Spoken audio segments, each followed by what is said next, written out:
Continuing on with the goal 2 of stage 5. Alright, so this time we've got top speed. We gotta reach the target speed of 179 mph or 288 kph twice in this single lap head-to-head at National Circuit. Once again, it's gonna be a night race. So, if it's gonna be a single lap, that means we have to hit the top speed probably before we head into the second corner, like around the northern curve. We cannot lose too much speed in this very first corner.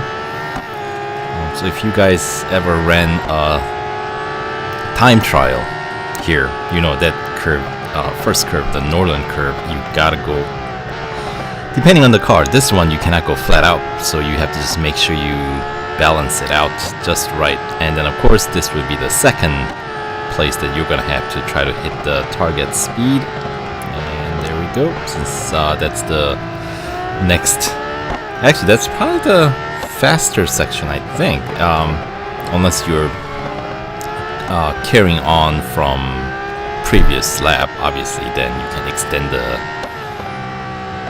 first section of the track longer with the coming out of the southern curve. But because the rest of the circuit, you know, is pretty curvy.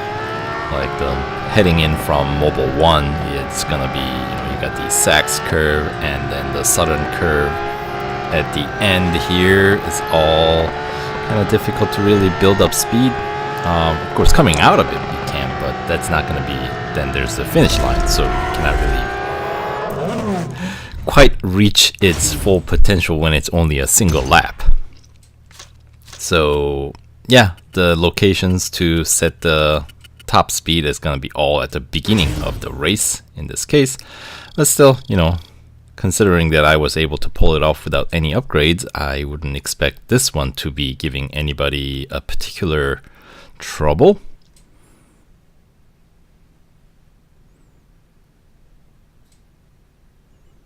So it's all the matter of how familiar you're with these circuits. And I don't think I went off track. It was pretty close to the inside, of course.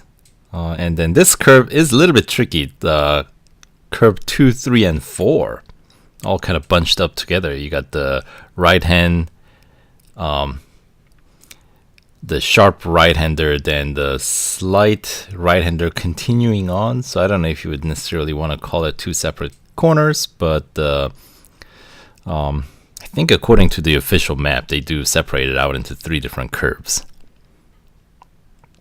with the last long left-hander kind of going into the parabolic as being the curve number 4. But anyway,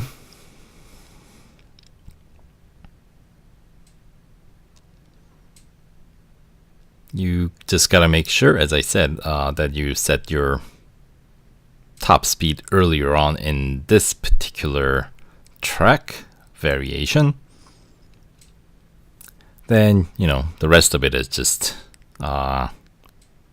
staying ahead of your opponent and finishing the race. Of course, you gotta win.